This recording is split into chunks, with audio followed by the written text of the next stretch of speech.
Hello বন্ধুরা, কেমন আছো সবাই? আশা করি সবাই ভালো আছো। দেখো কি বড় বড় পাবদা মাছ। এক একটা পাবদা মাছের ওজন 200 থেকে 250 মতন তো হবেই বন্ধুরা। তো আজকে একটু বাজার চলে গেছিলাম। তো বাজার থেকে কি কি মাছ কিনলাম তোমাদের সাথে একটু শেয়ার করব। আমি এখানে দুটো ইলিশ মাছ নিয়েছি। দুটো ইলিশ মাছ দেখো ওই দাদাটা কেটে দিচ্ছে। ইলিশ মাছগুলো খুব ফ্রেশ।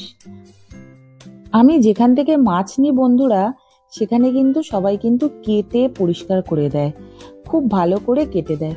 দেখো ইলিশ মাছগুলো কি সুন্দর, একদম ফ্রেশ ইলিশ মাছ। তো দেখো এখানে আমি পমফ্রেট মাছও নিয়ে নিয়েছি। লাইটটা দেখো কি প্রবলেম করছে, দেখাতে খুব প্রবলেম হচ্ছে। তো তার মধ্যেই আমি তোমাদেরকে দেখানোর চেষ্টা করছি। দেখো এখানে আমি গলদা চিংড়ি নিয়ে নিয়েছি। গলদা চিংড়ি প্রায় আমি 2 কেজি মতন নিয়ে নিয়েছি। গলদা চিংড়িগুলো কিন্তু খুব ফ্রেশ আর ভালো। বাজারে যাওয়ার আমি বেশি টাইম পাই না। তো যখনই আমি বাজারে যাই মাছ কিনতে, তখনই এই মাছওয়ালা দাদারা বেশি বেশি করে মাছ দিয়ে দেয়। তো আমি নাও করি না, কারণ আমি টাইম পাই না। তোমরা তো জানো বন্ধুরা, আমার জেন্টস গার্মেন্টসের একটা দোকান আছে। তো দোকান সামলে বাজার করতে যাওয়া খুব প্রবলেম হয়ে যায়। দেখো আমি তোমাদেরকে বাড়িতে মাছ নিয়ে এসে দেখাচ্ছি, কারণ ওখানে লাইটের প্রবলেমের জন্য আমি মাছ দেখাতে পাচ্ছিলাম না। কি ফ্রেশ দেখো পমফ্রেট মাছগুলো, খুব সুন্দর আর বড় বড় মাছ। ওরা দেখো কি সুন্দর কেটে পরিষ্কার করে দিয়েছে। প্রত্যেকটা মাছ ওরা কেটে সুন্দর করে পরিষ্কার করে দেয়। পমফ্রেট মাছ তো খেতে আমার দারুণ লাগে বন্ধুরা। এবারে দেখো আমি তোমাদেরকে দেখাচ্ছি গলদা চিংড়ি। এই গলদা চিংড়ি এখানে 2 কেজির মতন রয়েছে বন্ধুরা। গলদা চিংড়িগুলো দেখো এখানে বড় ছোট মেশানোই রয়েছে। গলদা চিংড়িগুলো কিন্তু খুব ফ্রেশ, সেই জন্যেই নিয়ে নিয়েছি। দেখো এখানে কি সুন্দর করে মাছ পরিষ্কার করে কেটে দেয়। মাছের মাথায় দেখো একটা ময়লা থাকে, সেটাও দেখো পরিষ্কার করে বার করে দেয়, আর পিঠের ময়লাটা এখান থেকে বার করে দেয়। প্রত্যেকটা মাছ ওরা পরিষ্কার করে কেটে দেয়। এই জন্য বাড়ি এসে কাটার কোনো ঝামেলা থাকে না। আমি মাছ ভালো করে পরিষ্কার করে ধুয়ে ফ্রিজের মধ্যে রেখে দিই। দেখো বন্ধুরা, তোমরা আমাকে কমেন্ট সেকশনে জানাবে তোমাদের ওখানে মাছ বাজারে কি এইভাবে মাছ কেটে দেওয়া হয়। মাছ কেটে দেওয়ার জন্য আলাদা কোনো টাকা চার্জ করে না। দেখো পাবদা মাছগুলো কি বড় বড়। তখন তো তোমাদের দেখাচ্ছিলাম, লাইটের প্রবলেমের জন্য ঠিক করে দেখাতে পারছিলাম না। দেখো একটা মাছ 3টে পিস হয়েছে, কি বড় বড় পিস হয়েছে দেখো বন্ধুরা। প্রত্যেকটা মাছ ফ্রেশ, খুব টাটকা মাছ এখানে পাওয়া যায়। দেখো মাছটা কত বড়। এই রকম 200-250 গ্রামের পাবদা মাছ খুব কম পাওয়া যায় বন্ধুরা।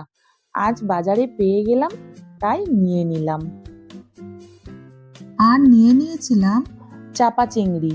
চাপা চিংড়িগুলো দেখো কত বড় বড়, 2 কেজির মতন চাপা চিংড়ি নিয়েছিলাম।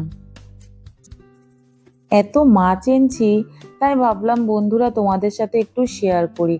বাজারে যখনই যাই তখনই কিন্তু অনেক রকমের মাছ আমরা কিনি, কারণ তোমাদের তো বললামই আমরা একদম টাইম পাই না বাজারে যাওয়ার। প্রত্যেকটা চিংড়ি মাছের দেখো পিঠের ময়লাটা পরিষ্কার করে বার করে দিয়েছে। আর ওরা এত সুন্দর করে মাছ বেছে দেয় বন্ধুরা, কি বলবো তোমাদেরকে।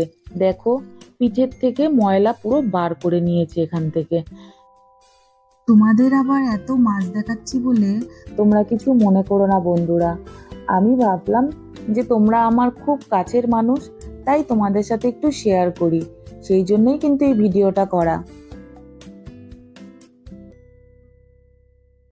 আর নিয়েছিলাম ইলিশ মাছ, দুটো ইলিশ মাছ নিয়েছিলাম বন্ধুরা, তোমাদের তো দেখালাম। দেখো মাছগুলো কিন্তু খুব ফ্রেশ। তখন কিন্তু লাইটের জন্য একটু প্রবলেম হচ্ছিল ঠিকই, এখানে দেখো পরিষ্কার করে দেখাতে পাচ্ছি। ইলিশ মাছ দুটো খুব একটা বড় না বন্ধুরা, ওই 800-900-র মধ্যেই ওজন হবে। তো সেই জন্য আমি দুটো নিয়ে নিলাম। এই সাইজের ইলিশ মাছগুলো খেতে বেশি টেস্টি হয়। বড় ইলিশ তো খেতে টেস্টি হয়ই, এগুলো একটু বেশি টেস্টি হয় খেতে। তোমাদের দাদা বড় ইলিশ খেতে বেশি পছন্দ করে, আর আমি ছোট ইলিশ খেতে বেশি পছন্দ করি। তো আজ আমি ছোট ইলিশ মাছটাই নিয়েছি। এরপরে যখন বাজারে যাব তখন বড় ইলিশ মাছ কিনবো বন্ধুরা, তোমাদের দাদার জন্য। একটা ইলিশ মাছের পেটে অল্প ডিম হয়েছে, দেখো খুব অল্প সামান্য ডিম হয়েছে। ইলিশ মাছের ডিম খেতে কিন্তু দারুণ লাগে বন্ধুরা, কি তাই না? আর নিয়ে নিয়েছিলাম কাতলা মাছের ডিম। কাতলা মাছের ডিমটাও দেখো খুব ফ্রেশ। তো বন্ধুরা, তোমাদেরকে তো আমি দেখালাম আমি কি কি মাছ বাজার করেছি। নতুন কোনো ভিডিওতে তোমাদের সাথে আবার দেখা হচ্ছে বন্ধুরা। ততক্ষণ সবাই ভালো থেকো। টাটা বন্ধুরা।